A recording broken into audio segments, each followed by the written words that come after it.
On Sunday, here is Mother Clare's experience while visiting heaven. At first the music lifted me like an updraft on wings, Mother Clare began. I kept seeing a white dove and thought that was me, because I had the sensation of the wind lifting my wings. He has taken me by the hand to the throne of glory. I flew in as a white dove, and it was as if my body unfurled from the wings of the dove, and then saw myself very much like the painting Catherine did for me. He took my hand and led me to the Father. You are my betrothed, the one I have chosen to be my spouse forevermore. Cease your deprecations, my beloved. Let them fall away like an old dried-out snakeskin of the earth. No more is this you. You are my beautiful young bride, every inch alive for me. Every piece of your heart is mine and for me. How beautiful, how lovely you are, my beloved. His eyes twinkled as he held both my hands in his face, beaming with joy. My heart could not contain itself, so immersed in his gaze was I. Jesus began, "And why should I feel anything but joy? You have become the bride of my dreams, a monument, a memorial to my grace at work, transforming a little one, a very, very little one. Oh, wait until you see what you have become. Just wait, and you will be taken out of yourself in great and wondrous joy, such as you have never dreamed possible. You will experience joy without measure and without end." I looked upon his face and he said, "Clare, I am so happy with you. Even now you cannot fathom or measure it. Yes, pleased, so very pleased, with what you have become. How lovely you are, my beautiful one.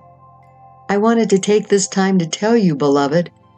Yes, you are so pleasing to me, and in a very short while you will know it with all your being. Lord, I long to see your face clearly. I do not want you to pass out." I waited, and his face became clearer and clearer, but the meekness of his demeanor was so humbling. It just melted my heart, just as though I had never seen it before. He lowered his head covering and looked at me directly. My heart began to pound. Such beauty, so regal, so lofty to know the friendship of the King. And we danced, flowing with the music, and yet enchanted with one another. He gently directed my body in each movement and turn. It flowed, shimmered, and was heavenly. Then we began to fly around above heaven, all the homes and parks, trees and streams. There was even a neighborhood with houses and trees, like Dennis the Menace movie. I began to feel sadness because it reminded me of Illinois. Jesus spoke up immediately. "There is no sadness here, Clare, not even the least little bit. These memories and impressions you carry in your heart, they will be healed and filled with new inspirations." Then I saw my father sitting at a piano with me.